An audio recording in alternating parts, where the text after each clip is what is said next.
عدت اور پاکیزگی کے اصول بتائیں، وہی آج سائنس کی زبان میں ڈی این اے پیوریفیکیشن کہلاتے ہیں۔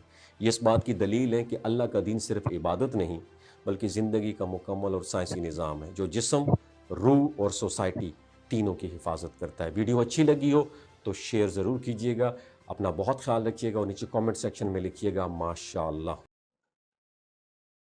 کبھی آپ نے سوچا ہے کہ اسلام میں عورت کو ایک شوہر تک محدود رکھنے کا حکم کیوں دیا گیا ہے؟ بظاہر یہ ایک مذہبی اصول معلوم ہوتا ہے، مگر جب سائنس نے اس پر غور کیا تو وہ بھی حیران رہ گئے۔ وہ اصول جسے صدیوں پہلے قرآن نے بیان کیا، آج جدید ریسرچ نے بالکل سچ ثابت کر دیا۔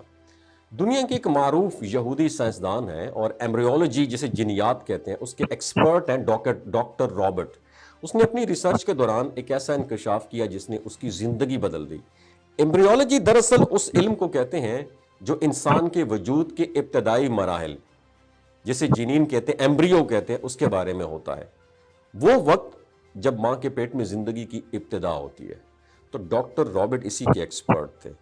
انہوں نے قرآن کے مطالعے کے دوران اس آیت تک یہ رابرٹ پہنچا جس میں طلاق یافتہ عورت کے لیے 3 حیض کی عدت کا حکم دیا گیا۔ اللہ تعالیٰ سورہ بقرہ آیت نمبر 228 میں فرماتے ہیں کہ اور طلاق یافتہ عورتیں اپنے آپ کو 3 حیض تک روکے رکھیں۔ یہ محض ایک مذہبی روایت نہیں تھی بلکہ انسانی جسم کے اندر چھپے ایک سائنٹیفک سسٹم کی طرف اشارہ تھا۔ ڈاکٹر رابرٹ نے ریسرچ میں پایا کہ مرد کی جو سیمن ہوتی ہے، سپرمز جو ہوتے ہیں، منی، اس میں موجود پروٹین اور ڈی این اے ہر شخص میں دوسرے سے تقریباً 60% مختلف ہوتا ہے۔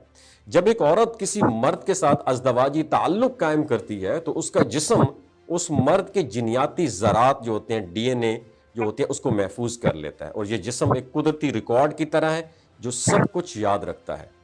اب اگر وہ عورت فوراً دوسرے مرد سے تعلق قائم کر لے تو اس کے جسم میں مختلف مردوں کے ڈی این اے آپس میں کیا کرتے ہیں؟ ٹکرا جاتے ہیں، اور یہی ڈیزاسٹر جو ہے خطرناک امراض کو جنم دیتا ہے۔ تحقیق نے بتایا کہ ایک حیض کے بعد تقریباً 30% ڈی این اے اس کا خاتمہ ہو جاتا ہے، اور دوسرے حیض سے 70% تک خاتمہ ہو جاتا ہے، اور تیسرے حیض تک رحم مکمل طور پر صاف ہو جاتی ہے، اور چوتھے حیض کے بعد عورت مکمل طور پر پاک ہو جاتی ہے۔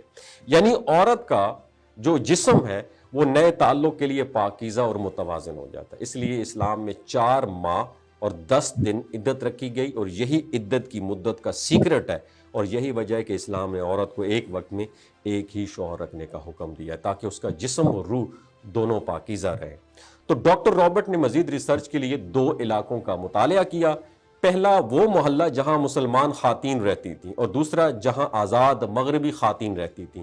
نتیجہ بڑا حیران کن تھا۔ مسلم خواتین کے ڈی این اے میں صرف ایک ہی مرد کے جنیاتی آثار پائے گئے، جبکہ مغربی خواتین میں 2 یا 3 یا مختلف مردوں کے جنیاتی ذرات موجود تھے۔ یہ مشاہدہ اتنا پاورفل تھا کہ ڈاکٹر رابرٹ کی ایمان 2 جگہ پر اپنی بیوی کو اکیلے مت چھوڑنا۔ کون سی 2 جگہیں ہیں؟ یہ ویڈیو اینڈ تک دیکھیے گا، صرف 2-3 منٹ کی ویڈیو ہے، آپ کے دن کا حق ادا کر دے گی۔ آج میں آپ سے ایک ایسی حقیقت پر بات کرنا چاہ رہا ہوں جو ہر